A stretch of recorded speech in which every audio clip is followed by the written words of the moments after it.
Some of you guys have asked me how I do the swirl on my swirly milk breads. So I'll just quickly show you what I do. It's actually super simple.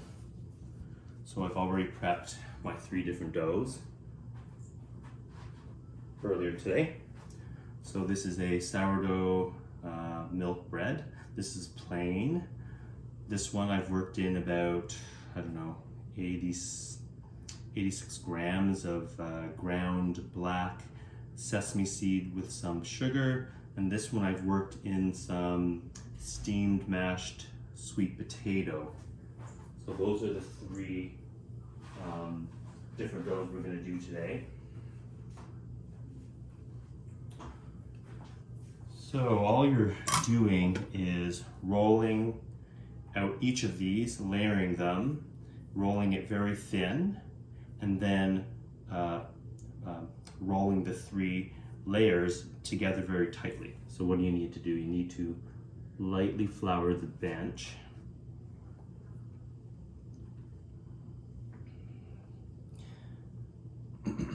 Otherwise the dough will stick. This isn't a rich dough, it has butter in it. Okay, that should be fine. So I'm going to start with the white one on the bottom, flip it over. You're going to want to flour the top of this as well, because this will stick like crazy to your rolling pin. So one thing you want to keep in mind is you don't want it to roll this too wide. Keep in mind how wide your loaf pan is. I'm using a Pullman 9 by 4 by 4 Pullman, which I'll show you in a minute.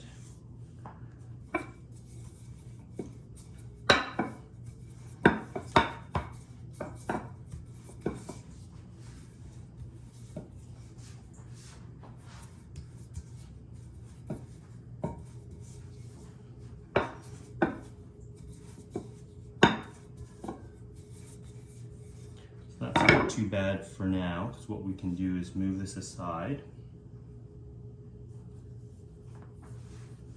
Make a little bit of space so I can roll out the next one. I like to do the black one because it has the most contrast. So we're going to roll this out wider and longer in a minute. Okay, so let's do the black one. Flip it over. Flour the surface. So we can roll this about the same size as that for now.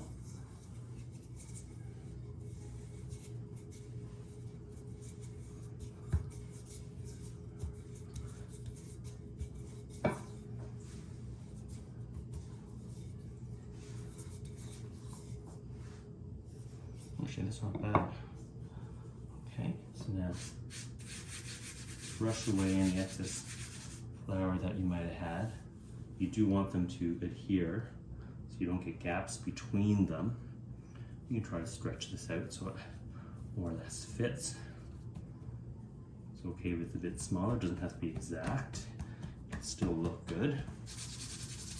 Okay, get rid of excess flour. And repeat the same process again with the last dough. That over, flour the surface of that.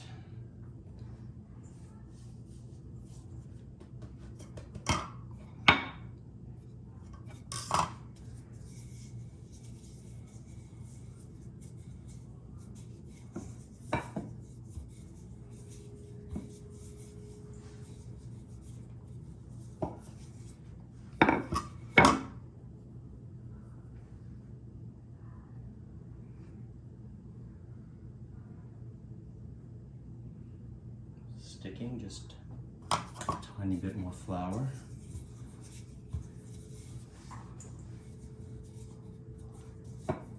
Okay, so that's not bad. Up, not down on the bottom, that's the problem. So turn it over. Yeah, it's not quite stretched out enough now, right?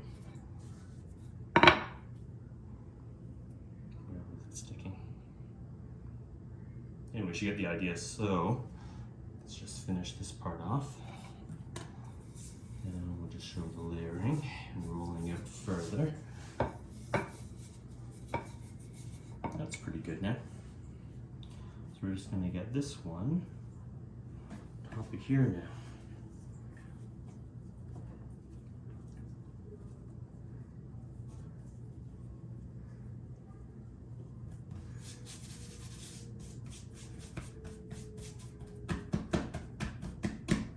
Now what I'm going to do next, I'm going to roll this out wider but mostly longer.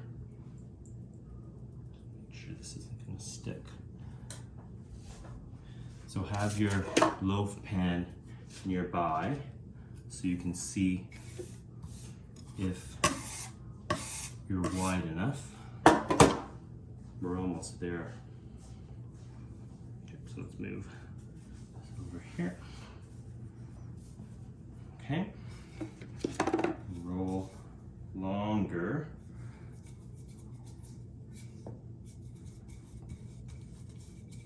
The longer and thinner you're able to roll it out, the more swirls you're going to have in your final bread. And with this bread, it's not only about the flavor, but the swirls are really nice to see.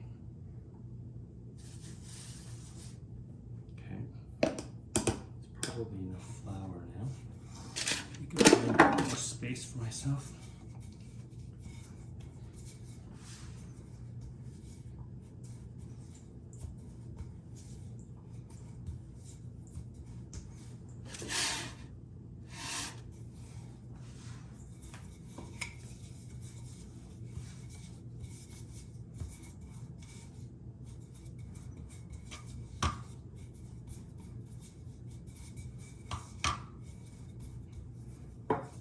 Okay, so you can see it's pretty thin, right?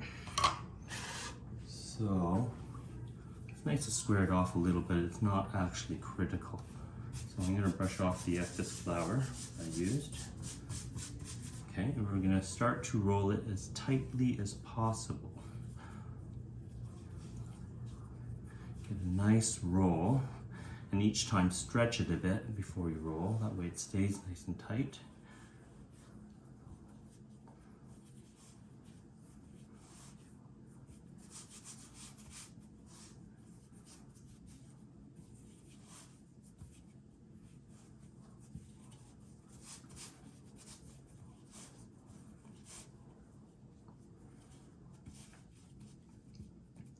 There you go.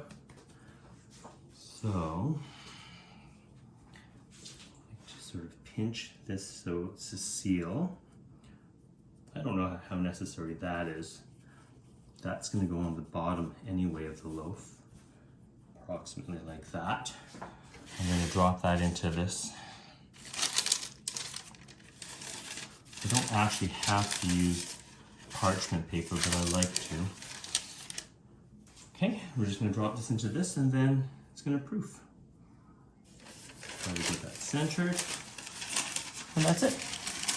There we go. Now proofing starts.